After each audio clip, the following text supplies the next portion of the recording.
Welcome to Cockpit Talks, the Becca podcast full of insights, updates, and conversations that matter to Belgian airline pilots. From safety and regulations to everyday cockpit stories, we keep it relevant, real, and relaxed. Let's get started. Hello, colleagues and aviation enthusiasts. For this episode, we dive into the academics behind the recently published Ghent study. Welcome, Professor Yves Jorens and Dr. Lien Velke, and thank you for joining Cockpit Talks. Thank you. Before we dive in, could each of you briefly introduce yourself to the people at home? Right, my name is Yves Jorens. I'm a professor at Ghent University and specialized in European social law. Dr. Lien Velke, and I'm a postdoctoral researcher at Ghent University. Okay, great. Thank you so much. Do you have any personal interest in aviation, or how did you get to work for this aviation study?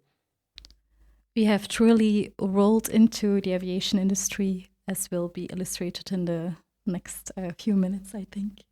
Okay. No personal interest. I like to be in a plane. That's great already as well. Okay, then maybe for listeners that may not be familiar with it, what exactly is the Ghent study you worked on? Well, the Ghent study, the name originally refers to a study that we launched in 2014. That was a study that was made on request of the basically the European Cockpit Association. And at that moment, the European Cockpit Association wanted to have a kind of view on the situation in the employment in the aviation sector, and looking in particular to what they call the atypical employment contracts, everything which is not a normal, between brackets, open-ended labor contract. That was a study that was commissioned at that moment. We have to admit that this study got a lot of reactions out of the field and interest in by different stakeholders. And that was also then the idea, but we have also to admit at that moment the study was limited to pilots. Years later on, we worked further in this domain of aviation. It was also the idea was there that perhaps we could extend the study to a certain extent, because one of the groups which was not covered in 2014 was the cabin crew, and there was also a demand to have a view on the situation on cabin crew. But at the same moment, it was not only the idea to look again specifically to this atypical employment situation.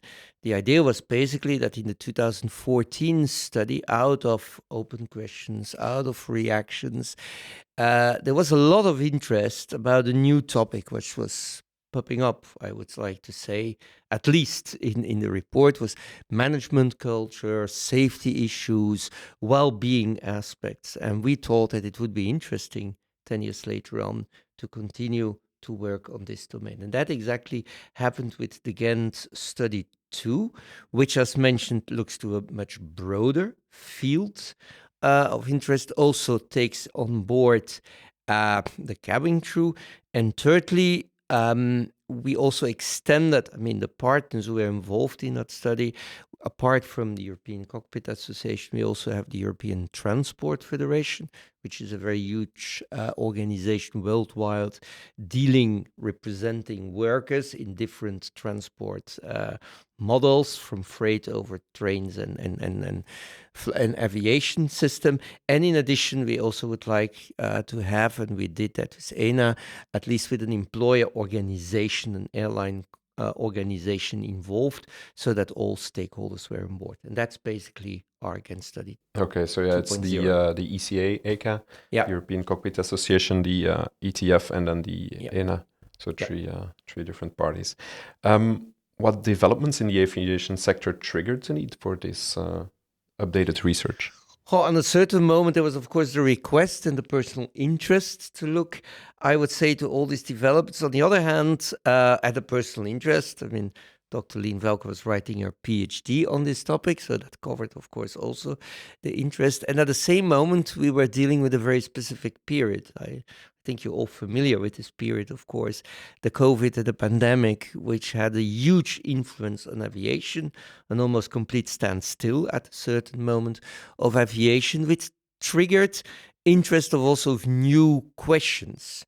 And apart from, I would say, the pandemic, you also had, of course, the worldwide situation and at the war in Ukraine and all that caused, of course, had an influence on aviation. And which was also interesting, of course, after the COVID is that states reacted differently. In some companies, just aircrew personnel were fired. In other countries, a system was set up to support a social system to support the pilots to get on board. And we saw also an evolution by, either when the COVID was over, should it go back to the initial growth of aviation? Would there be a further need for personnel? Are these persons still available? Because several people left in the meanwhile the profession. So that was a kind of interesting tendency, and of course linked to the fact that all figures still say aviation will still grow in the future. Yeah, exactly. It's an economic business that is booming. So that were basically also the reasons that were triggering us to go for a second, and that also basically had an impact on the aviation in that period. Okay, that's pretty clear. Thank you. Let's dive into the methodology, the data collection. Maybe Dr. Valken, I'll address the question to you. How was data collected for this study? So this time we chose method triangulation, which is actually an optimization compared to 2014, where we just did a survey and some desk research, of course. And that's truly to validate the results that we got from the survey, so the quantitative input. So this time we did a survey, desk research, but on top of that we did qualitative research, which implied case studies at an individual level. And then we did also focus groups with cockpit and cabin crew. On top of that, we did add the perspective of the employers, which is new for this study, and that we integrated through interviews. So that's also an added dimension for this study. Okay. Yeah, so this time you added cabin crew and the employer side. Yes. Yeah, okay. Indeed. And what is the scale of the study? So the target group was European cockpit and cabin crew for the survey, and we could actually use, after a very thorough cleaning of the data, of course, about 7,000 entries. Yeah, which is pretty impressive. Yeah, pretty happy with. And then on the other hand, we had, of course, the focus groups, which were smaller, and the interviews with the employers. Okay. And were you also able to get a significant amount of replies from small airlines, small companies? Did you face an overrepresentation of some airlines, or how did you see this? We had a very interesting amount of airline companies that were represented in the study. Over 140 airline companies are represented in the study.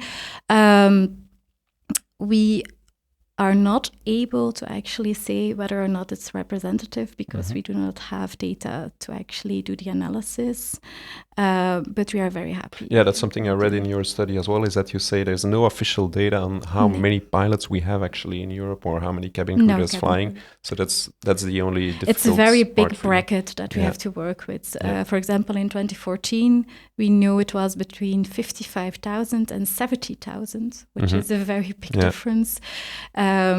We know that our sample is representative on the amount, solely on the amount, but we do not know it within the group level. So we are not able to do that analysis. If you compare your study to other studies in the aviation employment sector, is there any big differences, or what makes your study stronger, you think? I think the study takes a very multidisciplinary approach, which is new. and innovative, and it works towards a very strong validation of the input through the meta-triangulation. And on top of that, we have the ambition to engage both views from the employers and the worker side, which makes the study more comprehensive, I think, at least, and that allows us to make statements about the correlations between the different research dimensions, which is new. Usually the studies contain only research about well-being in aviation or only safety, and now we can combine everything and make correlations between those aspects. That's interesting. Did you face any methodological challenges? Yes. We had the dimension of the employers, and it proved a little bit challenging to actually engage some of the employers. We have input, which we are very grateful for, but it's from employers with one specific profile, which were the network airlines. Which is a limitation of the study, which we are very aware of and is mentioned in the report. But we also want to address the fact that it's only about the interviews that limitation exists. So for the quantitative outputs, we do not have the limitation. And we adjusted the integration of the data to actually fit this limitation. On top of that, it proved a little bit challenging to reach Eastern Europe. Okay. And workers in ACMI companies. It's also a little bit more difficult to reach them. Okay, thanks. Let's move to the findings of the study, the real quality of the study. In your view, why has Europe become a hotspot for these evolving social challenges in aviation?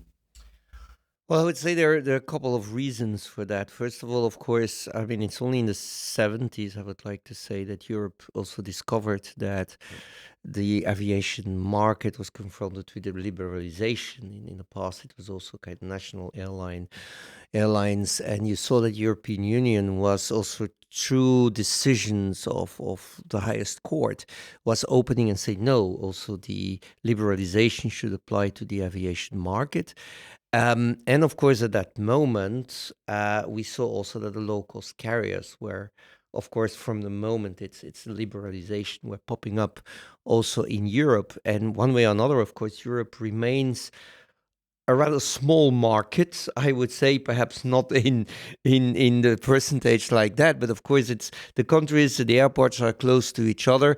So suddenly, of course, we saw that Europe, through this liberalization, was confronted with a whole new world in a certain way. And I think that is one of the elements that really popped up, why we say that Europe, and still for the moment, Europe is a little bit suffering, I would say, with this tendency.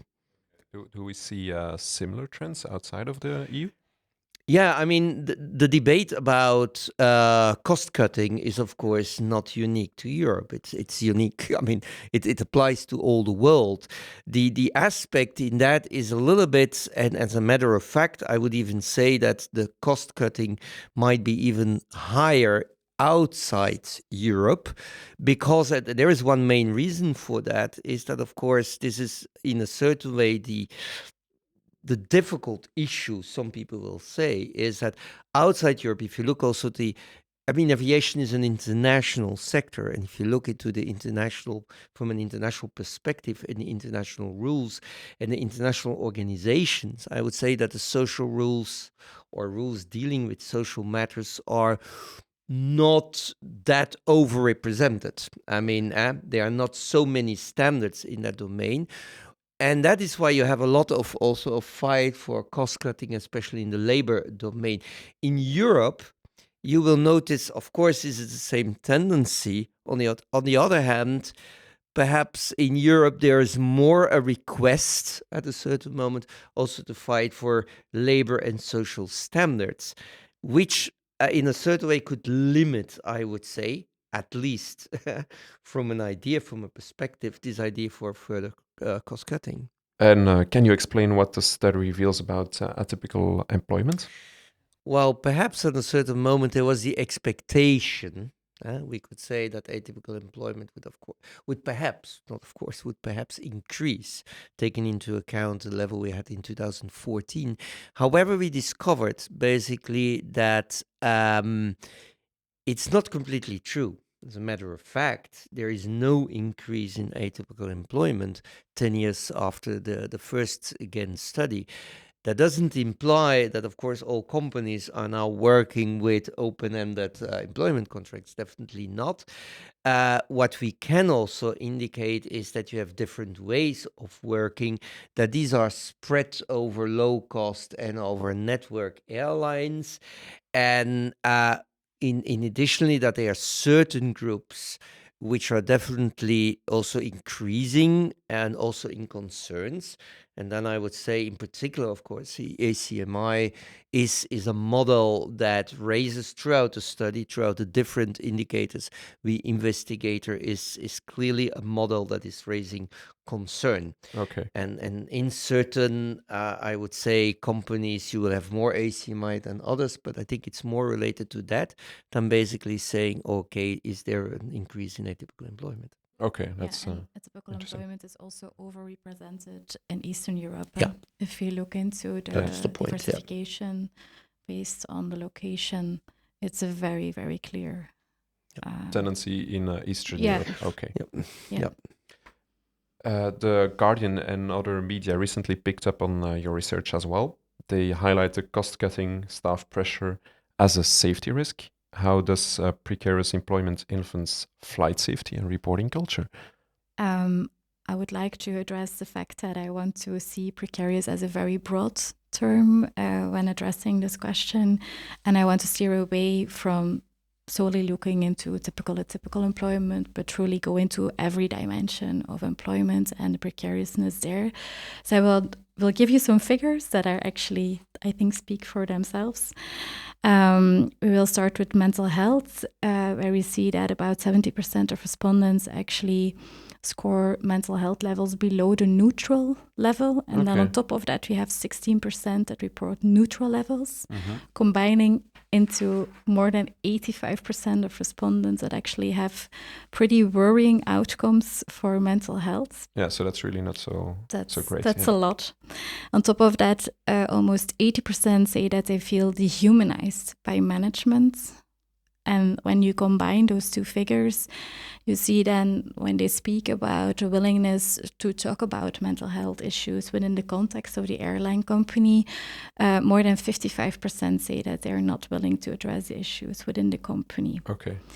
So that's one thing. And then on top of that, you have about 40% who say my contract actually is preventing me from addressing safety critical issues.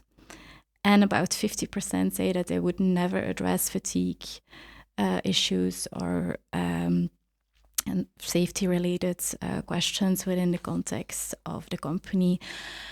What you see is that when... That's due to the contract. That's due to their employment contract that they don't want to address or reports. No, the 50%, no, that's in general. Okay. So 40% say that it's truly dedicated to their contractual relationship, but 50% of the total respondents say that they do not want to report fatigue or health issues due to fear for the consequences for their career. 10% also say that they would never report if they make a fault or they have an incident or safety-related incident. So that seems small, but I think it's still a pretty big number. 10% is still a big number. So when you combine all those figures, you see that safety culture is truly eroded if people do not feel safe to self-advocate or address unsafe instructions. And we combine that with the fact that 60% of respondents say that they think that there's a very problematic safety work climate within the company. So that's also a pretty significant number, I think. And the safety work climate in the context of the study is everything pertaining to communication about safety, what management does with complaints about safety, the knowledge of management about safety, So it's pretty broad, but I think 60% is pretty significant there. Yeah. And do you have any particular patterns between a contract type and the prevalence of fatigue in your study? Not truly fatigue, because fatigue we only measured fatigue reporting, so not fatigue on sich, as such. But we do see significant differences when looking into contractual type between a typical and typical employed for well-being outcomes, safety outcomes, job and security levels, which they always score less positive. But I think that's atypical contracts score less on. It's atypical is less positive, so they have more job insecurity, less positive, favorable outcomes for well-being, for safety, for management culture, feel more dehumanized. But I think from the study, we want to focus on the fact that in 2014 we saw a very big difference between people in an atypical situation and typical situation, working for a local airline company and a network airline, and that difference is leveling out, is going away, but in a negative direction. So we see the illustration of a true race to the bottom with those results. We do still see a very big difference when looking into Eastern Europe compared to the rest of Europe and ACMI workers and the rest of the other airline types of companies. So that means that the influence of atypical contracts had an influence as well on typical contracts and is taking everything down actually. So the whole sector is going down. Is going down. Fatigue, mental health, and so you see less of a difference between the 2014 study and the 2024 study. We see less of a difference between those categories exactly. Now than in 2014. Yes. Okay, I read as well that young crew is perceiving themselves as less happy, less healthy than older colleagues. Any idea what is influencing this? We do not have true answers based on figures there, but we do know that the older segment of the population, of course, has less job insecurity, still has better contracts, feels less pressure from management. I think they are a little bit stronger there. I think that's... Okay. Yeah. And the same, I saw as well some interesting results for the cargo segment of the market. They seem to score quite high. Any ideas what is the explaining factor in cargo? No, we didn't really focus on the cargo sector. We integrated the segment, but we didn't really truly look into it very extensively because the focus was on passenger flights more than the cargo, but we also saw that the outcomes were significantly better than for the other airline types. Yes. Okay. To dive into or to go a bit deeper into the reporting, which you spoke about, do pilots and cabin crew feel able to refuse duties or call unfit, or do they fear repercussions? Do you see a significant difference between legacy airlines and the low cost, or is this difference disappearing as well?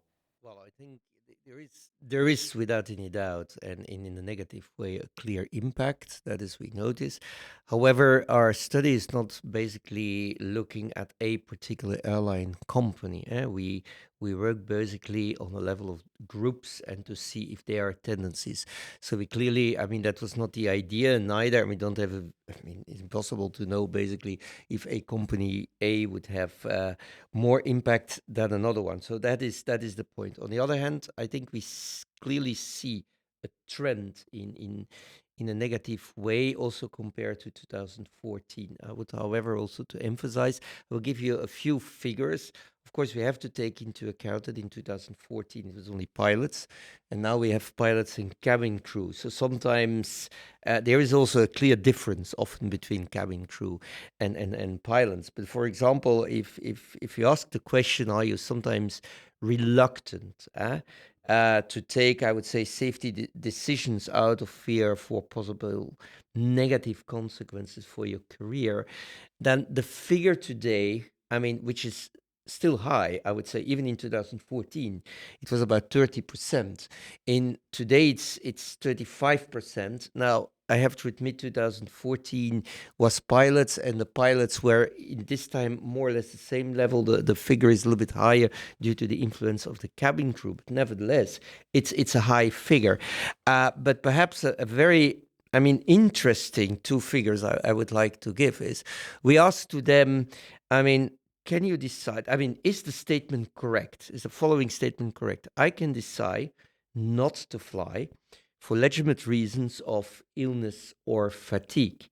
And there we see an enormous negative trend, I would like even to say. In 2014, I mean, still a huge minority agree with that statement and say, yes, we can that decide. And only a small minority, only about 7% of the pilots at that moment replied and said, no, I do not agree with that statement. Now, today, if we look to that, this increased to almost 21% who clearly say, I do not agree with that statement. And the same issue related that, are you reluctant, for example, to take such decisions, fitness to fly, for fear of possible negative consequences for your professional career, then we also see this negative tendency. In 2018, it was, in 2014, sorry, it was about 28%. Today, it increased to almost 45%. So you clearly see a negative trend. Now, a little bit looking back to what you said, of course, there is a difference globally, and you will see that low-cost carriers is a little bit more than in the legacy airlines, but the clearest difference can be found in situations where the respondents were working in ACMI situations, and there is a very negative impact, I would like to say. Okay, that's interesting, but it might as well maybe be an answer to my next question, because your paper speaks about the regulatory vacuum regarding the employment models. What are the biggest gaps in EU regulation today? Yeah, I mean, first of all, we could even say perhaps there's a lack of regulation, especially in the social domain. Now, an interesting point is the European framework has a lot of social standards. They also developed certain rules. And of course, aviation is per definition an international sector, leading to a huge complexity of social rules in labor and social security legislation. And what we see is perhaps that some of these rules are not always adapted, I would say, to the aviation sector or vice versa. You can, of course, look at that. So there's a lot of legal uncertainty. A problem related to that is also that, I mean, aviation sector has its own terminology, its own concepts. And in the few provisions that have been taken in the domain of European aviation, in the social domain, some of these concepts were literally taken over. Now, perhaps they don't always fit. While they fit in an aviation concept, they less fit in an employment situation. For example, operator is a very well-known concept, of course, to all of you in aviation. Now, what you see is that this concept was also taken over in the social legislation, also as a kind of connecting factor. But the concept of operator, for example, and an employer is definitely in a social context not the same. And this raises issues. So the legal vacuum is also like, okay, we miss rules, we miss clarifications. I think these are the biggest burning issues we have at this moment. That's really indeed demonstrating the need for more adapted rules for aviation, because like countries such as Malta, they seem to exploit the situation at this time? Yeah, I mean, it's not only Malta. Many countries are exploiting, I would like, the situation. Well, exploiting the fact is it is also possible under the rules to do it. So I would say, is it illegal? No, not always. Of course, it's the way you look and you interpret some of the rules, but we need further clarification. That's very clear. What exact policy measures would you recommend to EASA, the European Commission, or national regulators? I would say, I mean, perhaps I would say something about the legals and then give the floor more to the policy issues. I think from a legal perspective, I mean, we need stricter rules. How can we apply the legal current provision in the social domain in the aviation sector and in the different models they use? Now, we need rules. A very easy, simple thing is, I mean, the posting provisions. For a long time, it was always even ignored that posting is applicable in the aviation sector. For some people, they say, no, it doesn't apply. We have a very extensive element on posting in the European social domain. Although the only problem is, it fits. That's very clear. That has been, I think, confirmed. The only problem is these rules are not adapted, I would like to say, to the particularities of the aviation. So we need perhaps to clarify on that. And the question then can be raised, do we need not perhaps a particular provision for the whole aviation sector looking to this domain? So I think that's one of the elements we would like to emphasize. Secondly, also insert and clarify certain provisions. I think a very clear element that also came out of the study is, I would say,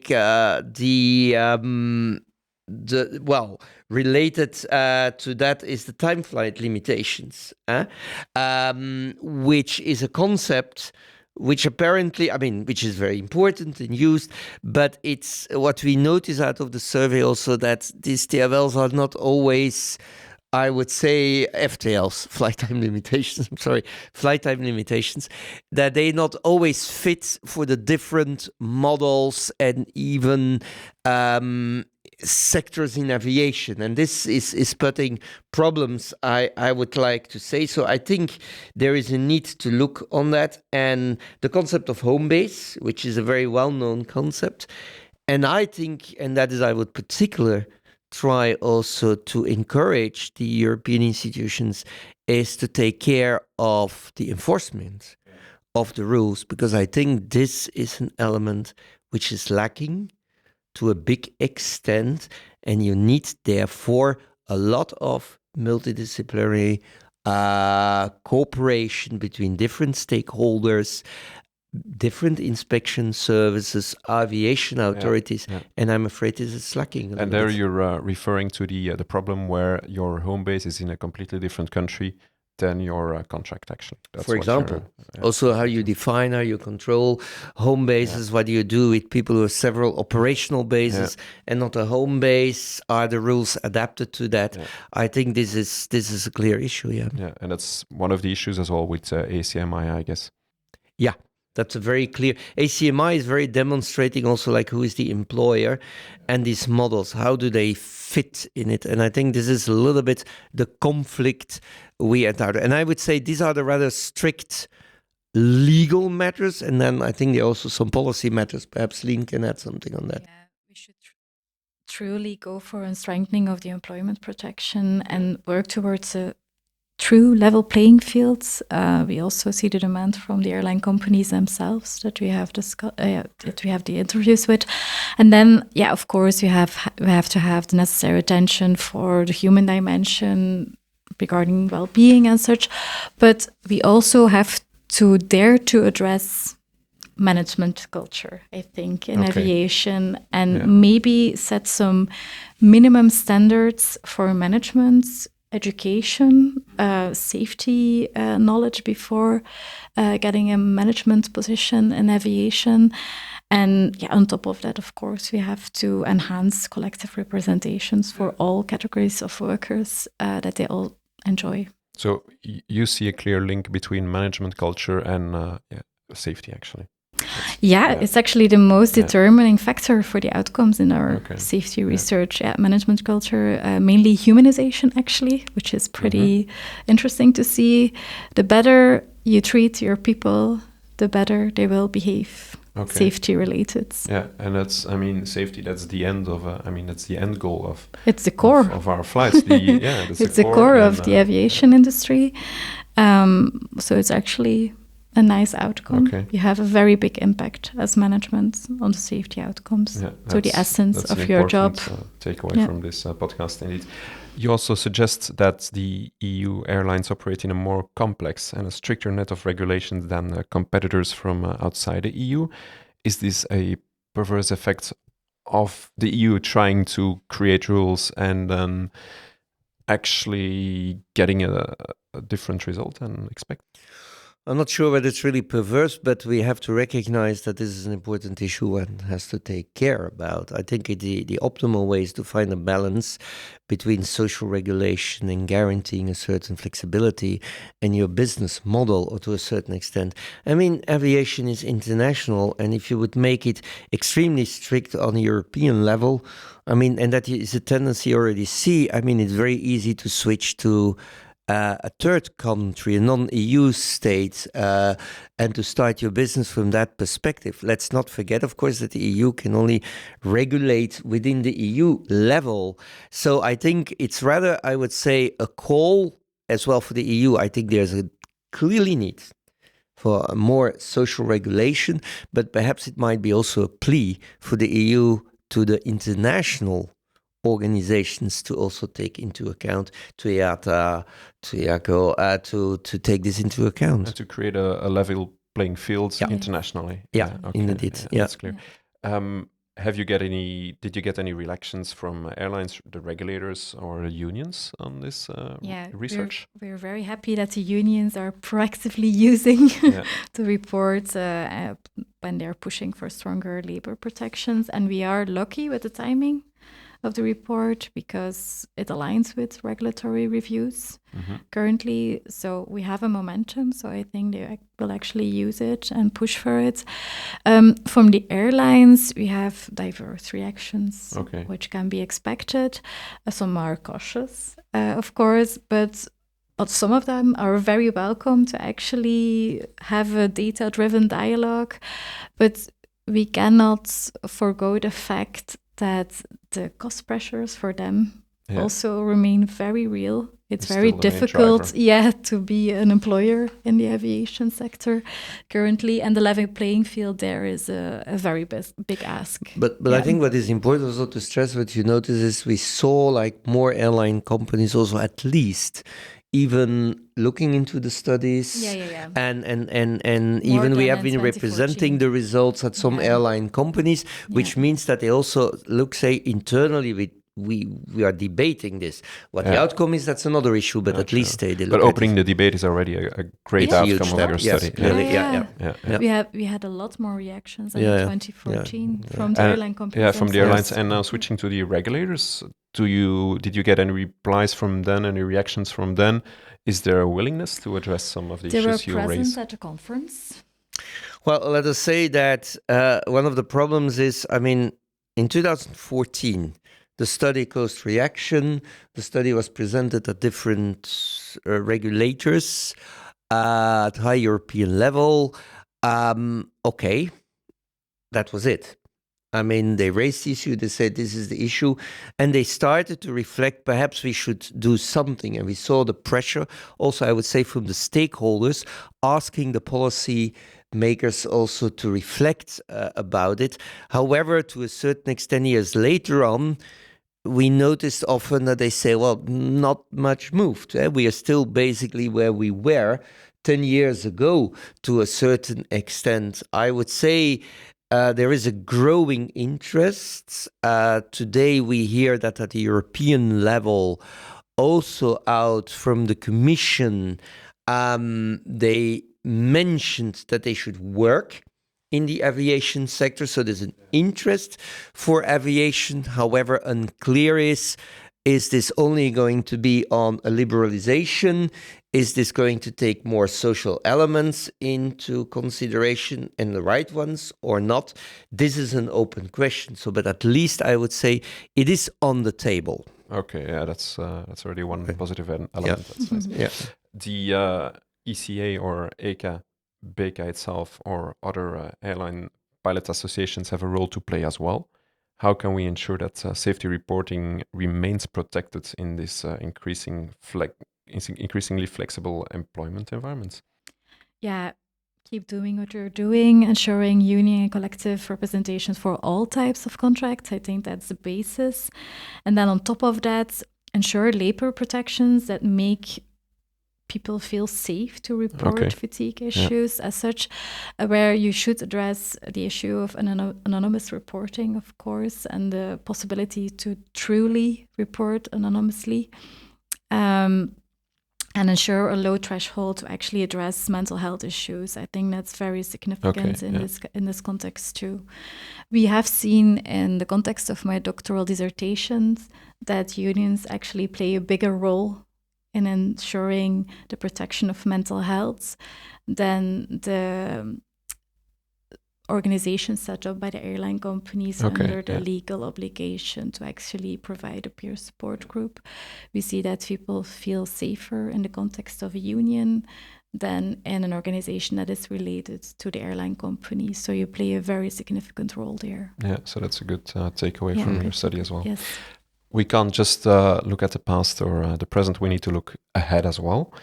If no action is taken, how do you expect employment structures to evolve over the next decade? Can you extrapolate your results? Yeah, I think if you are not very careful, you're going towards a true erosion of the safety culture.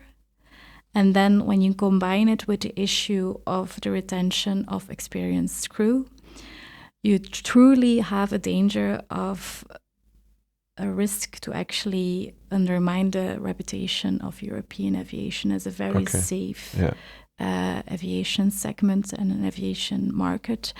So I think if you extrapolate it, it's pretty gleam. I think it's not the best, but it's just something to look out for. Yeah, okay. Yeah, especially if you think we've gained so much on safety the past few decades, we need to keep the trend upwards. Keep the momentum going, yes, exactly. Definitely.